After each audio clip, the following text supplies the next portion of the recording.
Olá, alunos e alunas de Teoria da Constituição, do terceiro período do curso de Direito da PUC-Cerro.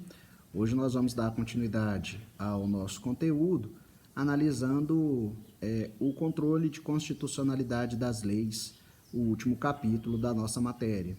Bom, quando nós falamos em controle de constitucionalidade, falamos em garantia da Constituição, de um elemento de proteção da Constituição para que o texto constitucional não seja violado, não seja desrespeitado. Então, assim como há ilícitos nas demais áreas do direito e sanções aos ilícitos, o controle de constitucionalidade trata de averiguar, analisar se a Constituição foi violada e estabelecer as sanções jurídicas, que são também de natureza política, para essa violação.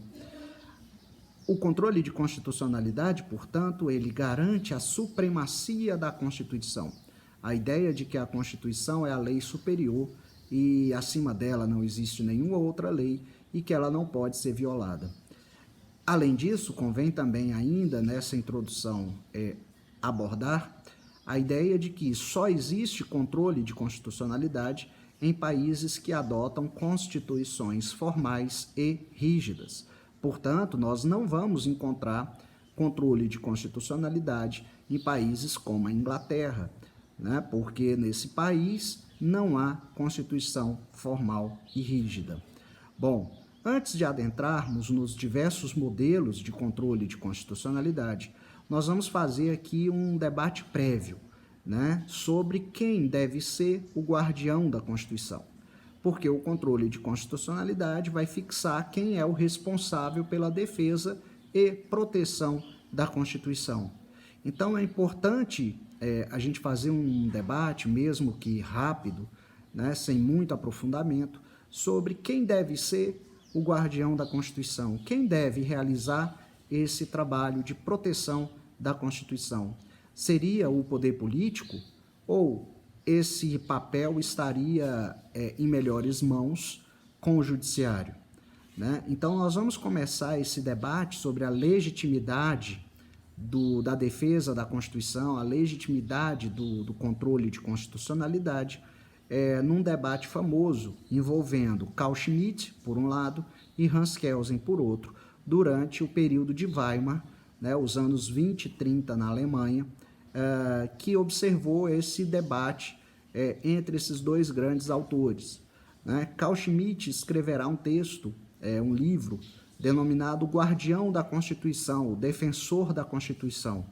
Nesse livro, Carl Schmitt vai tentar defender a tese segundo a qual quem deve ser o guardião da Constituição é o presidente da República, porque, segundo Schmitt, o presidente da República, pelo menos na Alemanha de Weimar, seria um poder neutro, um poder que não teria atribuições a não ser a de se colocar, se apresentar como um árbitro das disputas políticas quando houvesse um conflito de poderes, né?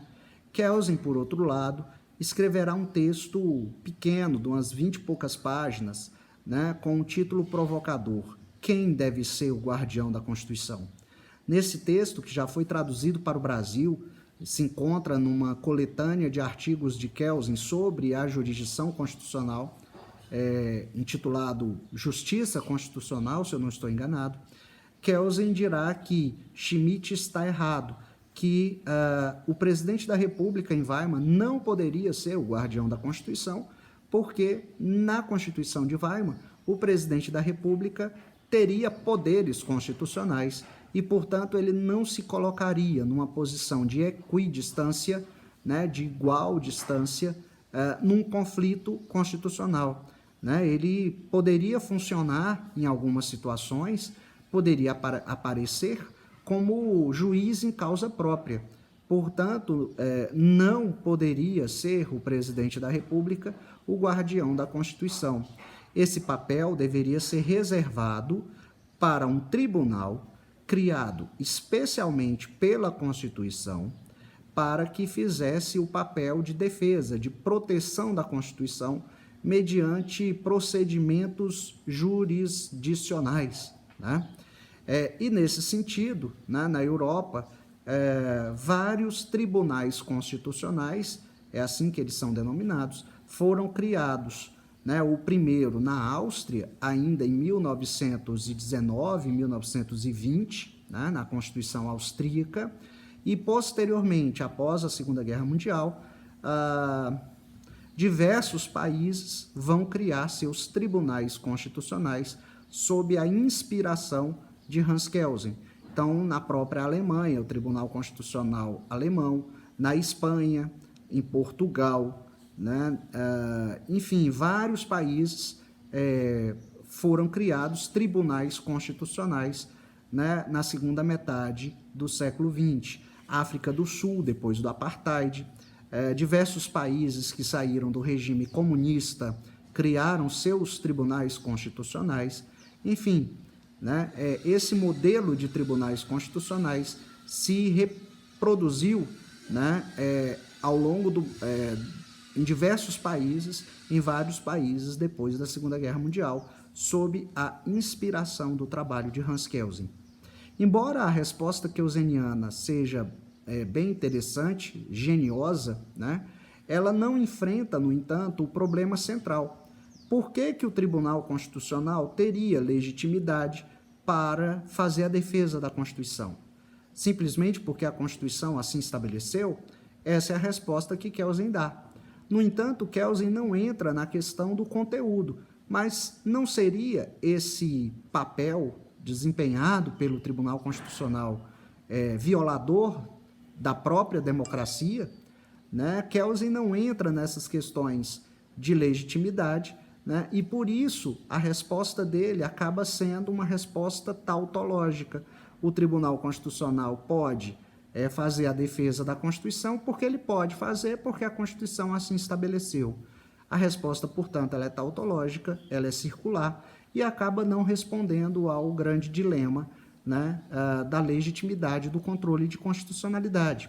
Por isso que é importante que, a partir desse momento, nós voltemos os olhos para a tradição norte-americana, para o debate norte-americano sobre a legitimidade, né, do controle de constitucionalidade.